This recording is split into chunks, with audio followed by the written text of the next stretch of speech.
Hello, my name is Michael Zitelli. I'm doing this for my week 4 speech class. For my demonstrational 3 to 5 minute video, I'm going to be properly field stripping, cleaning and reassembling an M16. To do that, I'm going to be using a civilian legal version AR-15. This is my personal one. The difference between a full auto M16 and a civilian AR-15 is just that the AR-15 is only semi-automatic where the M16 is full auto. So other than that, it's the exact same thing. All the parts are identical. What I'm going to start off with is just the brief history of the M16, which was originally developed in the Vietnam War by Stoner. The company that made it was Armalite, and they just wanted to make a lightweight, medium-range weapon that was similar, that was based off of a German gun called the Stoner.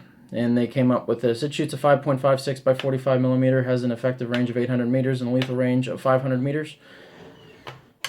First thing that you do whenever you do anything is make sure it's unloaded. This here is the magazine release. You push it, the magazine comes out. Pull the charging handle back to make sure the weapon is clear and there's nothing in there. So it is safe to do. Once that's done, we're going to separate the upper half from the lower half with these 2 pins. This here is the takedown pin, this here is the pivot pin. We're going to pop out the takedown pin, then we're going to pop off the pivot pin. The upper is going to be removed from the lower. This here is the flash hider. This here is the front aperture with the gas block that's integrated. This is the heat shield. Generally you have a special tool to take the heat shield off. Don't necessarily need it. There's an upper half, there's a lower half. The gas block is tied to the gas tube, which redirects the gas energy back into the chamber. To get into that, you just take the charging handle out, and the bolt carrier comes out.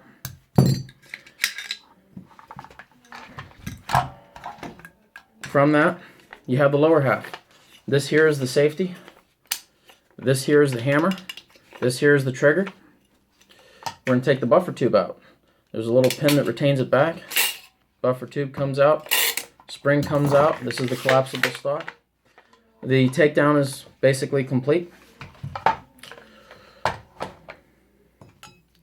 going to take this out of the way, and then I'm going to take the bolt carrier group apart, which is the most important part when you're cleaning. There is a fire pin retaining pin in there that you generally need like a little pen or a pencil to get out. You can kind of get it with your fingers. It's right there.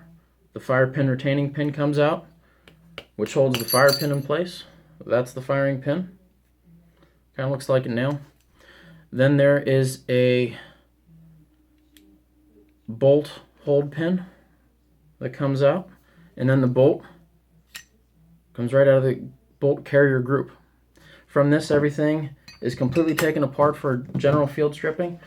You're going to use a cleaning rod with a brush.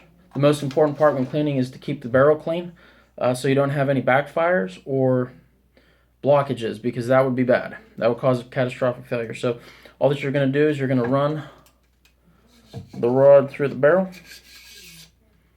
multiple times. You're going to be using gun cleaning solvent with that to get it free.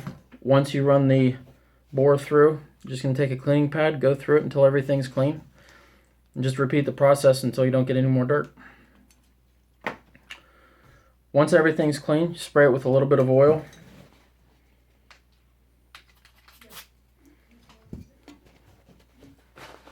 For anti-rust, works really, really well.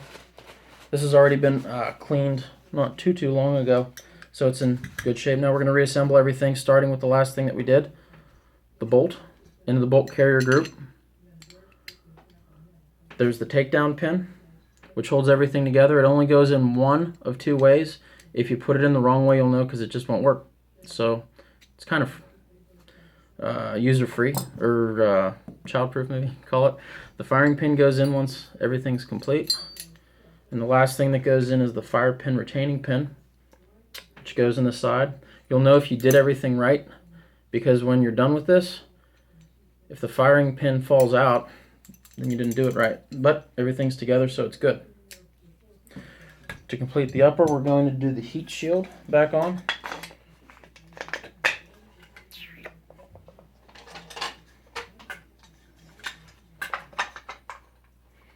Now, when I was in basic training, I was able to completely disassemble this and put this back together in 33 seconds.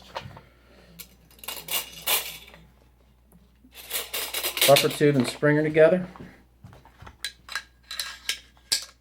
Charging handles in. Bolt carrier group goes back in. Put the pivot pin back in. Takedown pin in.